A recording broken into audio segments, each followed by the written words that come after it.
Film की शुरुआत में हमें एक ग्रह दिखाया जाता है जिसे क्लिंट कहा जाता है। यह वही जगह है जहां से वेनम आया था। अब जैसे कि हमारी धरती पर ह्यूमन सिविलाइजेशन को ह्यूमन कहा जाता है, वैसे ही वहां की सिविलाइजेशन को सिम्बियो कहा जाता है। यहाँ हमें उनके बीच बैठा हुआ उनका लीडर यानी गॉड दिखता है, जिसका नल नाम होता है। नल ने ही इस पूरी सिम्बियो सिविलाइजेशन को बनाया था, लेकिन समय के साथ उसके बनाए गए सिम्बियो ने उसे ही ओवरपावर कर दिया और उसे कैद कर दिया। अब नल को इस कैद से बाहर निकलने के लिए एक खास चीज की जरूरत है, जिसे कॉडेक्स कहते हैं। यही वह चाबी है जिससे नल बाहर आकर अपने अंधकार को पूरी तरह से फैला सकता है और पूरी दुनिया ही नहीं बल्कि पूरे ब्रह्मांड पर राज कर सकता है। हमें यह भी दिखाया जाता है कि इस दुनिया में केवल सिम्बियो ही नहीं बल्कि जेनोफेज भी मौजूद हैं। जेनोफेज का काम है सिम्बियो को पकड़कर निगल जाना। ये कुछ वैसे ही हैं जैसे हमारी दुनिया में बब्बर शेर होते हैं। अगर इंसान गलती से इनके सामने आ जाए तो बच नहीं सकता।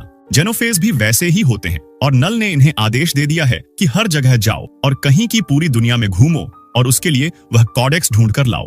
नल के पास इतनी पावर्स होती है कि वह अलग अलग पोर्टल खोलकर अपने इन जेनोफेज को पूरे ब्रह्मांड में भेज सकता है और वह ऐसा ही करता है। हर जेनोफेज इन पोर्टल्स से बाहर निकलकर दुनिया भर में फैल जाते हैं ताकि नल के लिए कॉडेक्स को खोज सके। इसके बाद हम टॉम हार्डी यानी एडी ब्रॉक को एक क्लब में बैठे हुए देखते हैं। ये वही सीन है जो हमने स्पाइडरमैन नो वे होम के एंड क्रेडिट सीन में देखा था। एडी ब्रॉक, जो कि एक रिपोर्टर है, मार्वल यूनिवर्स के बारे में जानना चाहता था, खासकर कि थनोस कौन था और उसने क्या किया था। एक बारटेंडर जो कि उसे ये सारी इंफॉर्मेशन बताता है कि कैसे थनोस ने सिर्फ एक चुटकी में आधी दुनिया को गायब कर दिया था, जहां इस घटना के बाद 5 साल तक लोग गायब रहे। अब जैसे ही बारटेंडर वहां से चला जाता है, एडी का सिम्बियोट पार्टनर वेनम, जो हमेशा उसके साथ कनेक्टेड रहता है, वो उसे ड्रिंक बनाकर दे देता है ताकि एडी थोड़ा रिलैक्स कर सके। लेकिन बारटेंडर ये सब देख लेता है। तभी टीवी पर न्यूज आती है कि पैट्रिक मलगन, जो कि एक पुराने इंस्पेक्टर थे, उन्हें मार दिया जाता है। एडी उस वक्त मेक्सिको में है और मर्डर सैन फ्रांसिस्को में हुआ था। अगर वो सैन फ्रांसिस्को जाता है तो पुलिस उसे पकड़ सकती है। अगर आपने Venom let there be Carnage देखी है तो उसमें एंड में पैट्रिक मलगन वेनम और कार्नेज की फाइट के बीच आ जाता है और घायल हो जाता है। उसकी आंखें शाइन करने लगती हैं, जो इस बात का इशारा करती हैं कि उसके अंदर भी एक सिम्बियोट मौजूद है। अब एडी मलगन की मदद करना चाहता था, लेकिन उसे डर था कि पुलिस उसे पकड़ लेगी तो वो खुद को बेगुनाह साबित नहीं कर पाएगा। इसलिए वो न्यूयॉर्क जाने का फैसला करता है, क्योंकि वहां एक जज है जिसके कुछ काले राज एडी और वेनम को पहले से ही पता है। एडी को लगा कि न्यूयॉर्क का वो जज उसकी मदद कर सकता है। कोर्ट में कुछ सबूत या फाइल्स पेश करके उसकी बेगुनाही साबित हो सकती थी। इसलिए एडी ने न्यूयॉर्क की ओर अपनी जर्नी शुरू कर दी। जब पेमेंट करने का वक्त आया तो गलती से उसने इंसानी हाथ की जगह वेनम वाले यानी सिम्बियोट हाथ से पेमेंट कर दिया और इसी बीच वेनम का एक छोटा सा हिस्सा वहीं छूट गया। अब जैसे ही वो उस क्लब से बाहर निकला, तभी उसे ढेर सारे कुत्तों के भौंकने की आवाज सुनाई दी। उसे लगा कुछ गड़बड़ है, जैसे ये कुत्ते मुसीबत में हैं। एडी उन आवाजों का पीछा करते करते एक जगह पहुंचा जहां उसने देखा कि बहुत सारे कुत्ते पिंजरों में कैद हैं। वो उन्हें जैसे ही बचाने की कोशिश करता है, तभी वहां कुछ गुंडे आ जाते हैं। असल में उन गुंडों का प्लान था कि इन हाइब्रिड कुत्तों को ब्लैक मार्केट में बेचकर अच्छी कमाई करेंगे, लेकिन अब उनका सामना वेनम से हो गया था। उन गुंडों ने एडी को वहां से चले जाने को कहा, लेकिन एडी ने उन्हें समझाने की कोशिश की। देखो, इन कुत्तों को आजाद कर दो, मैं कुछ नहीं करूंगा। मगर गुंडे उल्टा उस पर ही गोली चलाने लगे। अब गुस्से में आकर एडी वेनम में बदल गया और एक एक करके उसने उन चारों गुंडों को पकड़ा और सबकी मुंडियां खा गया। अब जैसे ही एडी वेनम से अपने ह्यूमन फॉर्म में वापस आता है तो वह कुत्तों को आजाद करके वहां से निकल जाता है। लेकिन इस बीच हम एक चीज नोटिस करते हैं, एक बिल्डिंग पर एक जेनोफेज दिखाई देता है। वह एडी को देख लेता है और समझ जाता है कि उसके अंदर एक सिम्बियोट यानी वेनम है। हालांकि वेनम को इस बारे में कुछ खबर नहीं होती है, वो तो अपने रास्ते निकल चुका होता है। अब स्क्रीन पर एक और शख्स दिखता है जो कि सीसीटीवी फुटेज पर नजर रखे हुए था। वह कहता है, ये एडी ब्रॉक बाहर आ चुका है, हमें इसे पकड़ना ही होगा। लेकिन फिलहाल यह नहीं बताया जाता कि ये आदमी है कौन। फिर वह कॉल करता है जनरल रक्स को, जिसे हमने डॉक्टर स्ट्रेंज फिल्म में बीइंग मैडॉक के रूप में देखा था। फुटेज में एडी को एक बार के पास देखा गया था तो रक्स उसी बार में पहुंच जाता है। वह बार के मालिक से पूछता है, वो शख्स जो अभी पेमेंट करके गया है उसके बारे में क्या जानते हो? बार का मालिक बताता है कि उसके ढेर सारे हाथ थे जो काले रंग के लिक्विड जैसे थे और कुछ छोटा सा हिस्सा तो यहाँ भी छूट गया है।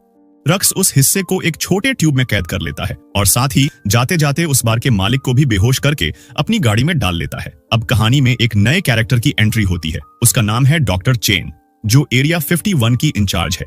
हमने आज से पहले बहुत बार अमेरिकी न्यूज में और कई फिल्मों में रिस्ट्रिक्टेड एरिया 51 का नाम सुना है। ये वही जगह है जिसके बारे में कहा जाता है कि यहाँ एलियंस के बारे में बहुत सी गुप्त जानकारियां हैं। कई बार यह भी बताया गया है कि वहाँ एरिया 51 में एलियंस की बॉडीज को संग्रहित करके रखा गया है। अब इस कहानी में हमें एरिया 51 का एक सीन दिखाया जाता है जहां रेक्स वेनम के एक छोटे से हिस्से या फिर कहे कि सिम्बियो के छोटे टुकड़े को लेकर आता है। इस टुकड़े को देखने के बाद हमें पता चलता है कि धरती पर जितनी भी सिम्बियो स्पीशीज थीं, उन्हें इस जगह पर कैद करके रखा गया है। इन स्पीशीज में अलग अलग कैपेबिलिटीज थी। अब इस कहानी में रेक्स उस सिम्बियो टुकड़े को डॉक्टर चेन को सौंपता है और फिर वो एक ऐसे व्यक्ति से मिलती है जिसके अंदर एलियन यानी सिम्बियोसिस पाया गया था। ये व्यक्ति और कोई नहीं बल्कि पिछली फिल्म में देखा गया पुलिस इंस्पेक्टर पैट्रिक मुलिगन है। पिछले पार्ट के एंड में ये दिखाया गया था कि कार्नेज और वेनम की लड़ाई के बाद मुलिगन के अंदर कुछ रहस्यमयी चीज समा गई थी, लेकिन इस मूवी में रेक्स बताता है कि कार्नेज और वेनम की फाइट में मुलिगन मारा गया था। उसके बाद वहां की सारी सच्चाई और रहस्य जानने के लिए उनकी बॉडी को एक सिम्बियो के साथ जोड़ दिया गया, जो कि एक होस्ट की तरह अच्छी तरह काम करने लगा और ये फिर से जिंदा हो गया, यानी कि सिम्बोसिस से ह्यूमन असिस्टेंसिया जा सकता है। जब यह पर मुलिगन, जिसके अंदर सिम्बायोट था या फिर कहे सिम्बियो, वो इनको बताता है कि तुम्हारे ऊपर एक बड़ी मुसीबत आने वाली है, क्योंकि नल, जो अब खुद को पूरी तरह से आजाद करना चाहता है, उसने कॉडेक्स हासिल करने के लिए ढेर सारे जेनोफेजेस को धरती पर भेज दिया है। अब उसे यह बात इसलिए मालूम थी क्योंकि सारे सिम्बायोट एक दूसरे के माइंड से कनेक्टेड हैं, जिनको नल ने ही बनाया था। अब जब नल ने आदेश दे दिया है कि कोडेक्स को लेकर आओ, तो सिम्बियो यानी कि मुलिगन को यह बात पता होती है कि धरती पर एक बड़ा खतरा आने वाला है, क्योंकि कोडेक्स को हासिल करने के लिए जेनोफेज किसी भी हद तक जा सकते हैं। वहीं दूसरी तरफ हम वेनम को देखते हैं, जो कि न्यूयॉर्क की जर्नी को फास्ट करने के लिए एक प्लेन से चिपका होता है और जल्द से जल्द पहुंचने की कोशिश करता है, लेकिन इसी दौरान एक जेनोफेज उस पर हमला कर देता है। इसके बाद इन दोनों के बीच जबरदस्त फाइट होती है। अब जैसा कि जेनोफेज का आकार बहुत बड़ा और खतरनाक होता है, इसलिए लड़ाई में वेनम काफी मार खाता नजर आता है। जेनोफेज ने उसे पकड़ा भी इसलिए था क्योंकि उसे वेनम के गले पर एक कॉडेक्स दिखाई दे रहा था, इसीलिए वो वेनम को खत्म कर कॉडेक्स को नल तक पहुंचाना चाहता था। लेकिन वक्त रहते एडी ब्रॉक और वेनम मिलकर एक पैराशूट बनाकर छलांग लगा देते हैं, जिससे दोनों की जान बच जाती है। नीचे सुरक्षित उतरने के बाद एडी ब्रॉक वेनम से पूछता है, भाई ये कौन था, हमें क्यों मारना चाहता था, इतना बड़ा और भयानक जीव। तब वेनम उसे समझाता है, देखो ये जेनोफेज था। नल ने क्लिंटार प्लेनेट पर दो अलग अलग प्रजातियां बनाई थी, सिम्बियो और जेनोफेज। पहले ये सभी नल के साथ थे, लेकिन बाद में इन सिम्बियो ने नल के खिलाफ बगावत कर दी और उसे एक अलग जगह कैद कर दिया, क्योंकि उसमें बहुत सारी डार्क और खतरनाक शक्तियां थीं, जिन्हें नेक्रोलॉजी कहते हैं। जेनोफेज का मकसद था कि वो वेनम से कॉडेक्स छीनकर नल तक पहुंचाए, ताकि नल पूरे ब्रह्मांड पर राज कर सके।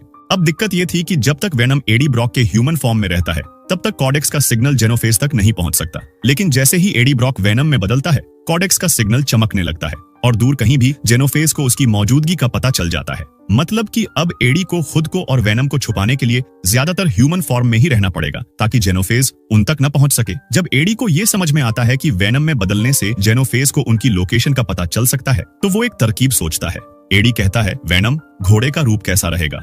वेनम यानी कि सिम्बियो ये सुनते ही एक घोड़े में बदल जाता है। अब ये तगड़ा घोड़ा एडी को पीठ पर लेकर न्यूयॉर्क की ओर तेज रफ्तार से दौड़ता है। रास्ते में अचानक रक्स और उसके सोल्जर्स हमला कर देते हैं। हमले के बीच घोड़ा लड़खड़ा जाता है और पानी में गिर जाता है। वहीं पानी में अपनी जान बचाने के लिए वेनम कुछ और रूप बदलता है, ताकि दुश्मनों से बचकर निकल सके। वेनम कभी मछली का रूप लेकर, कभी मेंढक का रूप लेकर आखिरकार एडी को वापस उसके ह्यूमन फॉर्म में ले आता है, ताकि जेनोफेज को उनकी पहचान न मिले और वो उसका पीछा न कर सके। काफी दूर निकल जाने के बाद उन्हें एक परिवार मिलता है।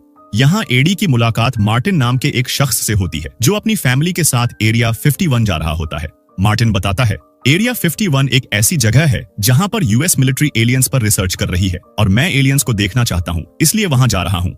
एडी उसे कहता है, ठीक है, मुझे न्यूयॉर्क तक छोड़ दो। तो मार्टिन मान जाता है और एडी को अपनी गाड़ी में बैठा लेता है। अगले सीन में शहर में पहुंचने के बाद एडी के कपड़े खराब और फटे पुराने लग रहे होते हैं। वहीं उसे एक शख्स का ब्लैक टक्सीडो सूट दिखता है, जो काफी स्टाइलिश है। एडी वही सूट हासिल कर लेता है। जब वो वहां से गुजर रहा होता है, तो अचानक पुलिस नजर आ जाती है। उनसे बचने के लिए एडी जल्दी से एक कसिनो में घुस जाता है। कसिनो में वेनम भी उसका साथ देने लगता है और दोनों मिलकर गेम्स खेलने लगते हैं। आखिरकार जीत किसे पसंद नहीं होती, चाहे वो इंसान हो या सिम्बियो। दोनों ने अच्छा खासा पैसा जीत लिया होता है।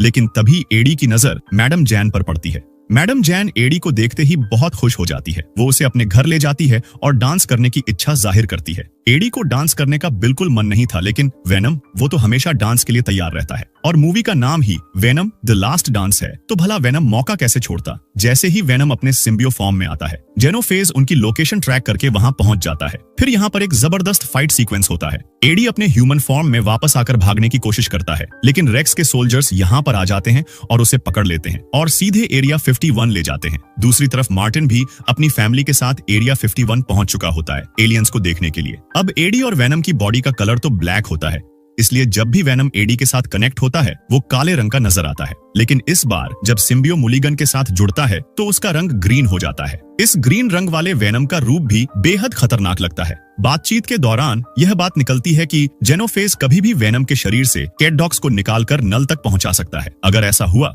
तो नल पूरी दुनिया में तबाही मचा देगा। अब रेक्स नहीं चाहता था कि ये सिम्बायोट वापस अपने होस्ट को मिले, इसलिए वो एडी को गोली मार देता है। लेकिन इसी बीच मौका पाकर वेनम वापस एडी के शरीर में लौट आता है। जैसे ही ये दोनों फिर से एक हो जाते हैं, जेनोफेज को उनकी लोकेशन का पता चल जाता है। वो भी एरिया 51 पहुंचकर तबाही मचाना शुरू कर देते हैं। अब यहाँ डॉक्टर पेन एक चाल चलती है। एरिया 51 में जितने भी सिम्बायोट्स कैद हैं वो उन्हें आजाद कर देती है ताकि वेनम का साथ दे सकें और जेनोफेज के खिलाफ एक बड़ी जंग लड़ सके। लेकिन जेनोफेज इतना ताकतवर था कि वो छोटे मोटे सिम्बायोट्स को पकड़कर चुटकियों में खा जाता था। जैसे तैसे वेनम वहां से निकलने में कामयाब होता है और दूर किसी सुरक्षित जगह पहुंचता है। इससे वहां एसिड की बारिश शुरू हो जाती है जो जेनोफेज पर गिरती है और सभी जेनोफेज एक एक करके खत्म होने लगते हैं। इस बीच डॉक्टर पेन के पास एक कंटेनर और था जिसमें एक सिम्बायोट था जिसका नाम स्कन था। ये स्कन डॉक्टर पेन की बॉडी के साथ कनेक्ट हो जाता है और फिर वो अपने बाकी साथियों और असिस्टेंट को वहां से सुरक्षित निकाल लेता है। इस बड़ी जंग में सारे जेनोफेजेस खत्म हो जाते हैं, लेकिन वेनम के चले जाने से एडी की बॉडी पूरी तरह टूट फूट चुकी होती है।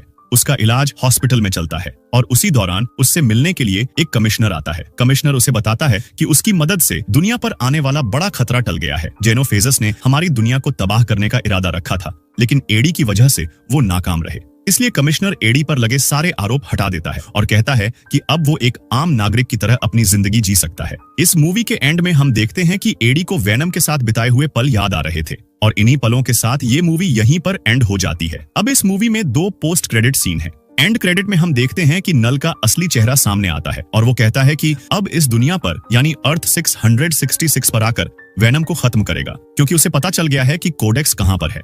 अब कहानी का पोस्ट क्रेडिट सीन आता है जहां हमें वो क्लब वाला शख्स दिखाई देता है जिसे रेक्स एरिया 51 में लेकर आया था। वो आदमी वहां रखी अजीब दवाई को देखकर हक्का बक्का रह जाता है, यहाँ तक कि उसे एक छोटा सा वेनम का टुकड़ा भी दिखता है जो पेमेंट के दौरान वहां रह गया था। इसका मतलब है कि अगले पार्ट्स में वही छोटा सा टुकड़ा बड़ा होकर वेनम बनेगा या फिर इस नए होस्ट को अपना कंपैटिबल पार्टनर बना लेगा। इसके बाद दोनों मिलकर नल से टकराएंगे और इसी के साथ ये फिल्म एंड हो जाती है।